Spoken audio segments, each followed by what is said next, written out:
বর্তমানে যদি আপনারা 13 থেকে 15,000 টাকার একটা স্ন্যাপড্রাগনের চিপসেট যুক্ত স্মার্টফোন কিনতে চান, তাহলে Redmi 10c স্মার্টফোনটা শুধুমাত্র আপনার জন্যই। বিকজ এই ফোনটাতে স্ন্যাপড্রাগনের 600 সিরিজের 680 এই চিপসেটটাকে ইউজ করেছে রেডমি। তো এই অ্যামেজিং স্মার্টফোনটা আপনাদের জন্য কেমন হবে সেটা এক নজরে চলুন দেখে নেওয়া যাক। Redmi 10c ফোনটার ডিসপ্লে হিসেবে এবার কোনো ফুল এইচডি নয়, নচযুক্ত এইচডি রেজলিউশনের ডিসপ্লেকে ইউজ করা হয়েছে, যার সাইজ 6.71 ইঞ্চি। তো এই বিশাল আকৃতির ডিসপ্লেটা আপনার অথবা আমার কাছে পছন্দ হবে না, বিশেষ করে এখানে পিক্সেলের অনেক বেশি ঘাটতি দেখা যাবে। বাট অফলাইন মার্কেটকে টার্গেট করে Xiaomi এত বিশাল আকৃতির ডিসপ্লে দিয়েছে শুধুমাত্র এইচডি রেজলিউশনের সাথে। তাই যারা কিনা নর্মালি টেক সম্পর্কে কিছুটা কম জ্ঞান রাখেন, তারা বড় আকৃতির ডিসপ্লে দেখেই এই ফোনটার প্রেমে পড়ে যাবে। আইপিএস এলসিডি এই প্যানেলটা ডে লাইটে ইউজ করার ক্ষেত্রে অতটাও কার্যকরী হবে না, বিশেষ করে রোদের আলোতে।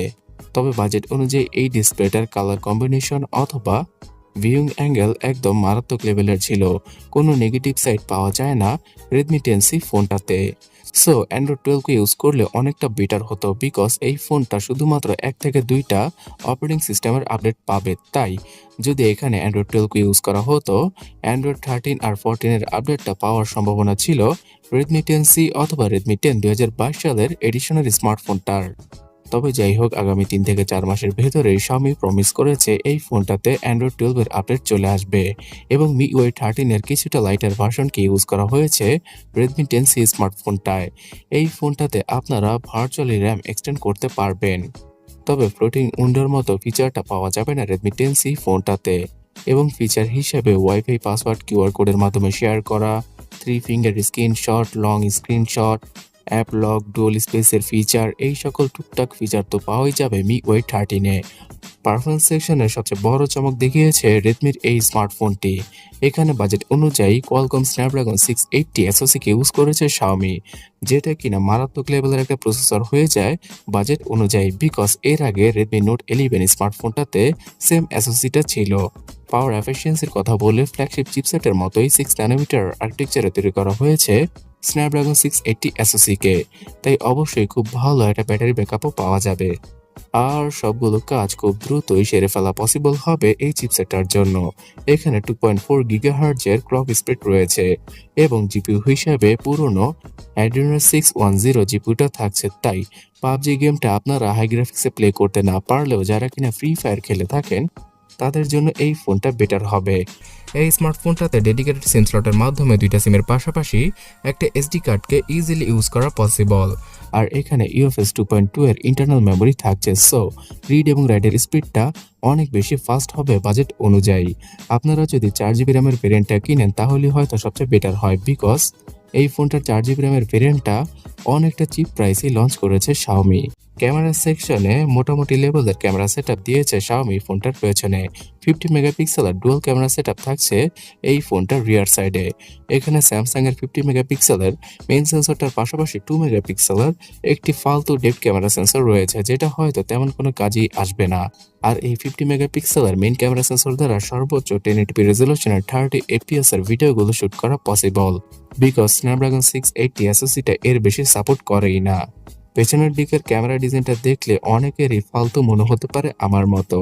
ঠিক আগের Redmi 9A ফোনটার ক্যামেরা ডিজাইনকেই ইউজ করা হয়েছে ফোনটার পেছনে। শুধুমাত্র ফিঙ্গারপ্রিন্ট স্ক্যানার পর্যন্ত ক্যামেরা বাম্পের বর্ডারটাকে নিয়ে আসা হয়েছে, যেটা দেখতে অনেক বেশি অকওয়ার্ড লাগছে। সো এই ডিজাইনটা আপনাদের কাছে কেমন লাগলো অবশ্যই কমেন্ট করে জানাবেন, হয়তো কারো কারো কাছে ভালো লাগতেও পারে। তাছাড়া Xiaomiর অবশ্যই উচিত ছিল Realme থেকে কিছুটা শিক্ষা নেওয়া, বিকজ Realme তাদের C35 স্মার্টফোনটাকে অবিকল আইফোন থেকে ইন্সপায়ার হয়ে তৈরি করেছে এবং সেই ফোনটা দেখতেও মারাত্মক লেভেলের লাগে। ক্যামেরা কোয়ালিটির কথা বলতে গেলে রিয়ার ক্যামেরা দ্বারা ঠিকঠাক পিকচার কোয়ালিটি পাওয়া গেলেও ফ্রন্ট ক্যামেরাটা একদম ফালতু টাইপের হবে, বিকজ এখানে শুধুমাত্র 5 মেগাপিক্সেলের সেলফি ক্যামেরাকে ইউজ করেছে Xiaomi, যেটা কিনা ভিডিও কলিং এ আপনাদের কাজে আসতেও পারে। বাট যখন কিনা সেলফি তুলবেন তখন অনেকটাই ডিটেলসের ঘাটতি পাওয়া যাবে। বিশেষ করে লো লাইটে এই সেলফি ক্যামেরা দ্বারা সেলফি তুললে আপনাকে তো চেনাই যাবে না। তবে ডে লাইটে আপনারা হাতটাকে শক্ত করে ধরে ঠিকঠাক কোয়ালিটির সেলফি তুলতে পারেন বাজেট অনুযায়ী, এবং সেলফি ক্যামেরা দ্বারা শুধুমাত্র 1080p রেজলিউশনের 30 fps এর ভিডিওগুলো শ্যুট করা পসিবল। এই স্মার্টফোনটাতে নাইট মোডের ফিচারের পাশাপাশি স্লো মোশনের ফিচারও থাকছে। এছাড়া প্রো মোডের ফিচারটাও পাওয়া যাবে এই ফোনটার ক্যামেরা অ্যাপে। এই স্মার্টফোনটা ডুয়াল স্টোরেজ স্পিকারের সাথে আসে না, তবে 3.5mm headphone Jack, wifi, Bluetooth এবং আয়ার ব্লাস্টারের মতো সেন্সর পাওয়া যাবে ফোনটার উপরে। সিকিউরিটি সেকশনে সফটওয়্যার বেস ফেস আনলকের পাশাপাশি রিয়ার মাউন্টেড ফিঙ্গারপ্রিন্ট স্ক্যানারকে ইউজ করা হয়েছে ফোনটায়। 5000 mAh ব্যাটারির পাশাপাশি 18 ওয়াটের চার্জিং স্পিডকে ইউজ করেছে Xiaomi এখানে। সো এইচডি প্লাস রেজলিউশনের ডিসপ্লে এবং 6 ন্যানোমিটারের চিপসেটটা থাকায় অনায়াসে 2 দিনের মতো ব্যাটারি ব্যাকআপ পাওয়া যাবে, আর টানা ইউজ করলে 7 থেকে 8 ঘন্টা স্ক্রিন অন টাইম পাওয়া পসিবল। খারাপ দিক বলতে গেলে এইচডি প্লাস রেজলিউশনের ডিসপ্লে, তার সাথে শুধুমাত্র 5 মেগাপিক্সেলের সেলফি ক্যামেরা। এছাড়া অন্যান্য সকল দিক দিয়ে Xiaomiর এই স্মার্টফোনটা 13,000 টাকা প্রাইস পয়েন্টে আমাদেরকে মারাত্মক কিছুই অফার করছে। সো ভিউয়ার্স, আপনারা হয়তো বুঝতেই পারছেন, যারা কিনা বড় আকৃতির ডিসপ্লে, বিশাল ব্যাটারি আর ডিসেন্ট কোয়ালিটির ক্যামেরা সেটআপ চাইছেন, তাদের জন্য Redmi 10c স্মার্টফোনটি।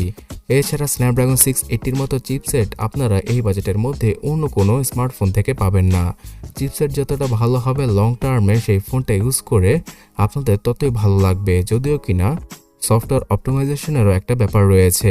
তো লাইট ওয়েট মিউইয়ের সাথে আসা Redmi 10c স্মার্টফোনটা বর্তমানে আপনারা 13,000 টাকায় পেয়ে যাবেন, আর এই বাজেটে শুধুমাত্র 464 ভেরিয়েন্টেই পাওয়া যাবে। যদি এই ফোনটার 6GB র্যামের একটা ভেরিয়েন্ট আসতো 15 থেকে 16,000 টাকায়, তাহলে আরও কিছুটা বেটার হতে পারতো।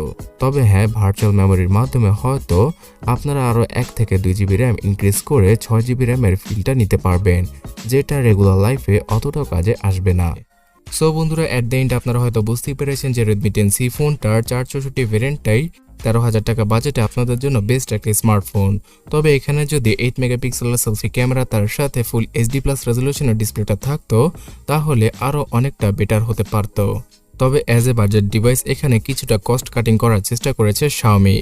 না হলে আপনারা চিন্তা করে দেখুন যে Oppo F21 Pro এই স্মার্টফোনটাতেও স্ন্যাপড্রাগন 680 চিপসেট রয়েছে, যদিও কিনা F21 Pro স্মার্টফোনটার ডিসপ্লে এবং ক্যামেরা সেটআপ অনেকটাই বেটার Redmi 10c ফোনটা থেকে। তারপরও সেই ফোনটা 28,000 টাকা দিয়ে বাংলাদেশে অফিসিয়ালভাবে পাওয়া যায়। তো সেই ফোনটার তুলনায় Redmi 10c ফোনটা আসলেই 13,000 টাকা বাজেটে একটা ভ্যালু ফর মানির স্মার্টফোন।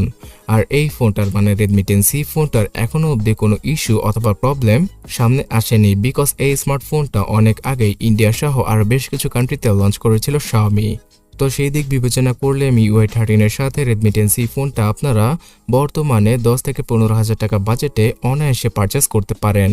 তবে আপনি যদি 15,000 টাকায় আরও বেশ কিছু স্মার্টফোন সম্পর্কে জানতে চান, যেগুলো কিনা আপনার জন্য বেস্ট হবে, তাহলে ডান পাশের ভিডিওটাতে ক্লিক করুন অথবা কমেন্ট সেকশনটা চেক করুন। আর পরবর্তী ভিডিও পাওয়ার জন্য সাবস্ক্রাইব এবং ফলো করে আমাদের সাথেই থাকুন। ধন্যবাদ।